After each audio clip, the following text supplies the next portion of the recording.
আপনার দাসুরিয়া থেকে গ্রামের নাম কি? এই বহরপুর। বহরপুর বহরপুর থেকে যে আমগুলোকে যে বাটপারি করলো, এটা সম্পর্কে কছে আমগুলোকে কিভাবে বাটপারিটা করলো? ঠিক আছে, আসসালামু আলাইকুম। আমি পাবনা দাসুরিয়ার একটা ঘটনা বলতেছি। এটা আমার আমার জীবনে আমার মনে লাগে যে বাটপারিটা করছে ওরা, এই বাটপারি সম্বন্ধে আমাকে ওরা আগে ওইখান থেকে এখান থেকে মোবাইলে যোগাযোগ করে আমি ওইখানে গেলাম। যাওয়ার পর এরা আমার সাথে খুব ভালো ব্যবহার, আমার বাপ বানাইলো, বাপ বানাইয়া তারপরে ওরা ওদের একটা গরু আমার সাথে কথাবার্তা হলো। সকালবেলা দুধ দেখালো 13-14 কেজি, এরকম একটা গাই দেখানোর পর আমি ওদের সাথে দাম চুক্তিপত্র হয় 2,55,000 টাকা। তো টাকাটা দেওয়া হলো, আমার টাকাটা ছিল ব্যাংকে, আমার ছেলেকে পাঠাইলাম ব্যাংকে। কোন ব্যাংক জানি? ডাচ বাংলা ব্যাংকে, যশোর নাকি না, পাবনা শহরে ব্যাংকে যাই। আমার ছেলে টাকা তুলে দেওয়ার পর ওরা টাকা পাওয়ার পর আমার সাথে কেমন একটা বেইমানি করলো, যে এখন ওদের চেহারাটাই অন্যরকম হয়ে গেল। ওরা যে এত বাটপার, এত জুচ্চুর, এটা কিন্তু আমি আগে বুঝবারই পারছিলাম না। ওদের ভালো ব্যবহার দেখার পর মনে করলাম যাক লোকগুলা খুব ভালো। কিন্তু যখন কিনা টাকাটা পাইলো, টাকাটা পাওয়ার পরে যে এমন একটা বাটপার, এই বাটপাড়ারা করলো কি আমার সাথে, ওই গরুটা আর আমারে দিল না। ওই গরুটা না দিয়ে আমাকে অন্য একটা গরু দিয়ে দিছে।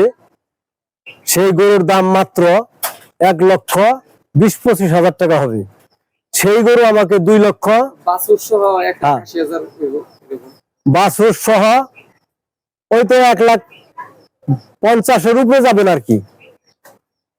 তো ওই গরু আমারে দিয়া 2,32,000 টাকা আমার কাছে হলে নেয় জোর করে নিয়ে, আমাকে 1,00,000-1.5 লক্ষ টাকার গরু দিয়া আমাকে অনেক ভয়ভীতি দেখাইয়া ওরা ওইখান থেকে আমাকে সরাইয়া দেয়। আমি সেই গরু নিয়ে আসি, আইসা পরে বাছুরটা মারা যায়। বাছুরটা মারা যাওয়ার পরে গরুটার দাম এখন বর্তমান মাত্র 1,20,30,000 টাকা দাম হইতে পারে, এর উপরে হবে না। তো আপনারা যেই পাবনা যান গরু কেনার জন্য, এই দাসুরিয়া গেলে বা হয়তো এরকম জায়গায় গেলে খুব হুশ করে যাবেন। আপনারা কিন্তু আমার মতো প্রতারিত হবেন না। এরা কিন্তু বড় প্রতারক, বড় চক্র। এরা খুব ভালো ব্যবহার দেখাইয়া আপনাকে নেওয়ার পরে কিন্তু আপনার সাথে ওরা বেইমানি করবো, যেরকম আমার সাথে বেইমানি করছে।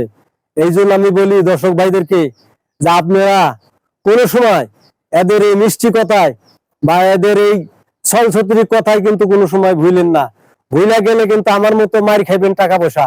আমি কিন্তু বর্তমান খুব টাকা পয়সা মার খাই গেছি, আমি কারো কাছে বলতে পারি না, আর ওদের সাথে আমাদের সাথে কোনো যোগাযোগ রাখতে পারি নাই। তা ওরা খুব বাটপার, খুব সিটার, এরা কিন্তু খুব সন্ত্রাসবাদী লোক, এরা সন্ত্রাসের মতো লোক কাজ কারবার করে। এদের ব্যবহার আগে খুব ভালো, কিন্তু পরে কিন্তু খুব খারাপ।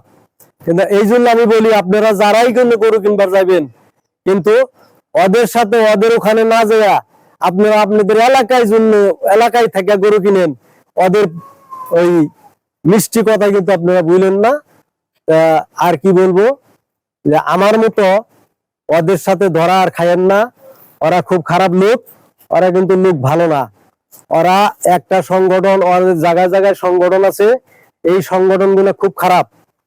ওরা ওখানে যাওয়ার পরে আপনাকে এরকম ভাবে গার্ড দিবে যে আপনি অন্য কোনো জায়গায় আপনি কথাই বলতে পারবেন না, যাইতেই পারবেন না।